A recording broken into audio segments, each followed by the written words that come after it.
मैं हरिदास मीणा, सहाचार्य राजनीति शास्त्र विभाग। आज हम प्लेटो की शिक्षा सिद्धांत के बारे में चर्चा करेंगे, अध्ययन करेंगे। प्लेटो का शिक्षा सिद्धांत में प्लेटो ने पहले एथेंस और स्पार्टा की शिक्षा योजना का वर्णन किया। इसके बाद प्लेटो ने इन दोनों शिक्षा प्रणालियों से गुणों को ग्रहण किया और दोषों को हटाया तथा इसमें कुछ मौलिक विचार जोड़े। संक्षेप में देखें तो प्लेटो की शिक्षा योजना में शिक्षा को दो भागों में बांटा उसने, प्रारंभिक शिक्षा और उच्च शिक्षा। प्रारंभिक शिक्षा 6 से 20 वर्ष तक की शिक्षा थी और उच्च शिक्षा 21 से लेके और ऊपर की शिक्षा थी, अर्थात 50 वर्ष तक की शिक्षा। प्लेटो ने प्रारंभिक शिक्षा में ये बतलाया कि पढ़ना लिखना, कवि साहित्य का अध्ययन, गणित इत्यादि विषयों को इसमें संयुक्त किया। लेकिन इसमें प्लेटो ने खासकर व्यायाम और संगीत इनको ज़्यादा महत्व दिया। व्यायाम में भी वो कसरतें वगैरह, कसरतें करना, पेड़ों पर चढ़ना और तैरना, नदियों में तैरना सिखाना, पहाड़ियों पर चढ़ना इत्यादि, ये सभी चीज़ें व्यायाम के अंतर्गत प्लेटो बताते हैं। संगीत में भी उन्होंने संगीत को भी व्यापक अर्थ में लिया और इसमें नृत्य, संगीत, कविता पाठ सभी ललित कलाएँ सम्मिलित की। प्लेटो ने इसके प्रशिक्षण में प्लेटो ने चरित्र पर बुरा प्रभाव डालने वाले साहित्यिक अंशों तथा कलाकृतियों पर राज्य द्वारा कठोर प्रतिबंध लगाए जाने की व्यवस्था थी। 18 से 20 वर्ष तक के लिए प्लेटो ने सैनिक शिक्षा का विधान बताया और ये सभी व्यक्तियों के लिए अनिवार्य थी। इसका उद्देश्य श्रेष्ठ नागरिक बनाना था। इसी तरह उच्च शिक्षा के बारे में भी वो बताता है कि 20 वर्ष के बाद एक परीक्षा होगी। इस परीक्षा को पास करने वाले ही उच्च शिक्षा के अधिकारी व्यक्ति बनेंगे। प्लेटो ने उच्च शिक्षा में गणित, नीति शास्त्र, ज्योतिष, दर्शन शास्त्र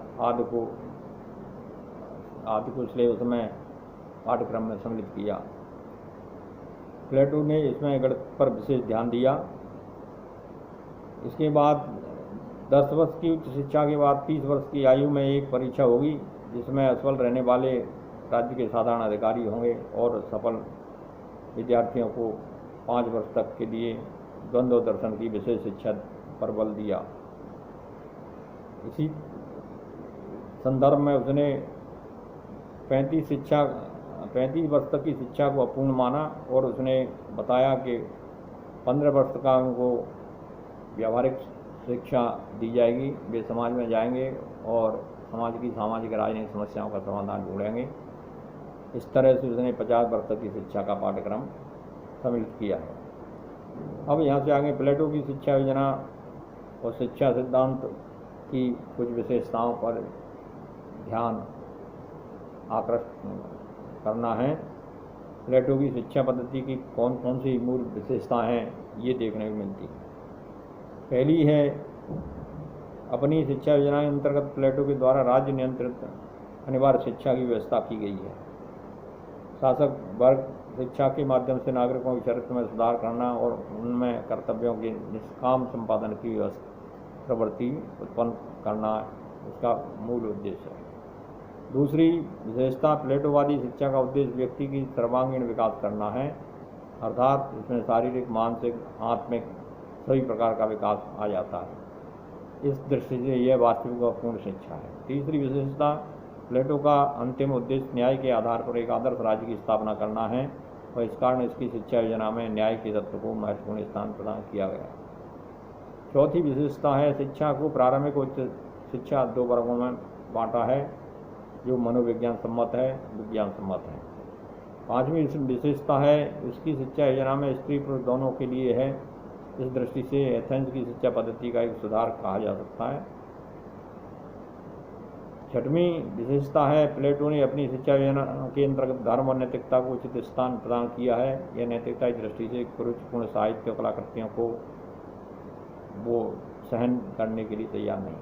7वीं विशेषता शिक्षा पद्धति की एक विशेषता शासन को एक कला मानकर सुशासन के लिए सुशासकों के शिक्षण पर बल देना है। 8वीं विशेषता है प्लेटो ने शिक्षण को जीवन का अल्पकालीन कार्य न मानकर उसे आजीवन चलने वाली प्रक्रिया के रूप में स्वीकार किया है। ये शिक्षा शास्त्रियों के लिए अवश्य ही एक गौरवपूर्ण दृष्टांत है। ये प्लेटो की शिक्षा योजना की कुछ विशेषताएं देखने को मिलती हैं। अब इसकी आलोचनाएं विद्वानों ने की हैं जो इस प्रकार से हैं। पहली आलोचक करते हैं सभी वर्गों के लिए शिक्षा की व्यवस्था नहीं। प्लेटो ने शिक्षा योजना में केवल उच्च वर्ग और मध्यम वर्ग के लिए शिक्षा की व्यवस्था की, उसने निम्न वर्ग के लिए उच्च शिक्षा की व्यवस्था नहीं की है और इसमें प्रावैधिक ज्ञान देने की आवश्यकता नहीं समझी, इसलिए टेक्निकल ज्ञान की कमी है।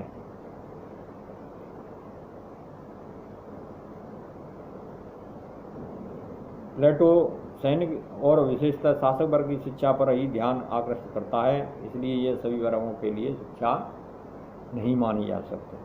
दूसरी है शिक्षा की उपेक्षा। दूसरी आलोचना में शिक्षा की उपेक्षा में प्लेटो ने अपनी शिक्षा नीति में साहित्य की उपेक्षा की है, साहित्य पर प्रतिबंध लगा दिए हैं, ये उचित नहीं कहा जा सकता। तीसरा है कला साहित्य पर अनुचित नियंत्रण। प्लेटो ने शिक्षा योजना में कला और साहित्य कृतियों पर अनुचित नियंत्रण लगा दिया है। इसके अंतर्गत कवि और कलाकार को राज्य के नियंत्रण में जकड़ने का प्रयास किया है। स्वाधीनता कला और साहित्य के विकास की प्रथम स्थिति है, अतः राज्य के कठोर नियंत्रण में इसका विकास संभव नहीं है, इसलिए कला और साहित्य पर अनुचित प्रतिबंध लगाना ये उचित नहीं कहा जा सकता। चौथी आलोचना विद्वान करते हैं कि प्लेटो की शिक्षा योजना सैद्धांतिक अधिक है, व्यवहारिक कम है।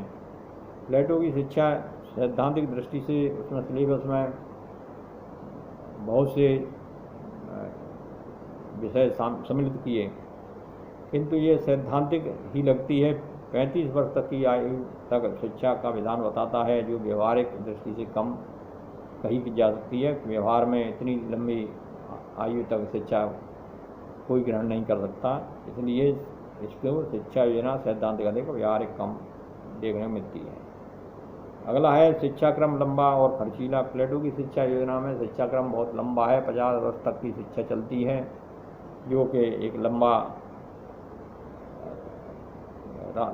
लंबी अवधि है इसकी, और खर्चीली भी है। जब शिक्षा को ग्रहण करेंगे तो इसमें खर्च भी बहुत ज़्यादा आता है, इसलिए यह निम्न वर्ग के लिए शिक्षा संभव नहीं है, ये केवल उच्च वर्ग को प्रोत्साहन देती है। अगली है व्यक्तिगत विकास का बलिदान। शिक्षा योजना राज्य की प्रकृति और आवश्यकताओं पर इतनी अधिक केंद्रित है कि व्यक्तिगत विकास का राज्य के हितों के सम्मुख बलिदान हो गया है। वस्तुतः इस शिक्षा योजना में व्यक्ति के स्वतंत्र विकास पर बिल्कुल भी बल नहीं दिया गया है। अगली विशेषता है चिंतन और कार्य के आदर्श में भेद। प्लेटो के शिक्षा सिद्धांत की संभवतः सबसे बड़ी त्रुटि है उनके कार्य और चिंतन के आदर्श में सामंजस्य की कमी है। इस संबंध में बारकर ने विशेष रूप से ध्यान आकर्षित करते हुए कहा कि वे लिखते हैं, प्लेटो के शिक्षा सिद्धांत में कार्य के आदर्श और चिंतन के आदर्श के मध्य एक प्रकार की डगमगाहट है। प्लेटो के अनुसार शिक्षा का आदर्श कभी सत्य का विचार है तो कभी व्यक्ति द्वारा अपना ही विकास, कभी सामाजिक सेवा की भावना है तो कभी अपने आप को समाज के अनुरूप बनाना। वस्तुतः प्लेटो की शिक्षा व्यवस्था में कुछ त्रुटियां होते हुए यह अपने समय की दृष्टि से पर्याप्त आगे है और मानव के सर्वांगीण विकास को अपना ध्येय मानकर चलने वाली शिक्षा व्यवस्था है। इस प्रकार से प्लेटो की शिक्षा योजना की ये कमियां विद्वानों ने गिनाई हैं, जो कि उचित हैं। प्लेटो की शिक्षा योजना चाहे भले ही मौलिक हो, चाहे वो एक उच्च स्तरीय विचारों का संग्रह हो, लेकिन प्लेटो की शिक्षा सिद्धांत में ये एक प्रकार से कमियां देखने मिलती हैं जो उचित नहीं हैं। आज के समय की शिक्षा पद्धति जो टेक्निकल शिक्षा, रोजगारोन्मुखी शिक्षा और इसमें एक तकनीकी ज्ञान भरा पड़ा है, जबकि प्लेटो ने इनसे सबकी उपेक्षा की है। इतना करते हुए भी प्लेटो की शिक्षा योजना आज के शिक्षाविदों के लिए प्रेरणा का स्रोत है। प्लेटो की शिक्षा योजना में जो बातें बतलाई गई हैं वे आज के समय में भी उचित हैं, अतः आज के विद्वानों के लिए प्रेरणा का स्रोत मानी जाती है। इस प्रकार से प्लेटो की शिक्षा योजना की विशेषताएँ और उसकी आलोचनाएँ, इस प्रकार से इनका अध्ययन किया जा सकता है।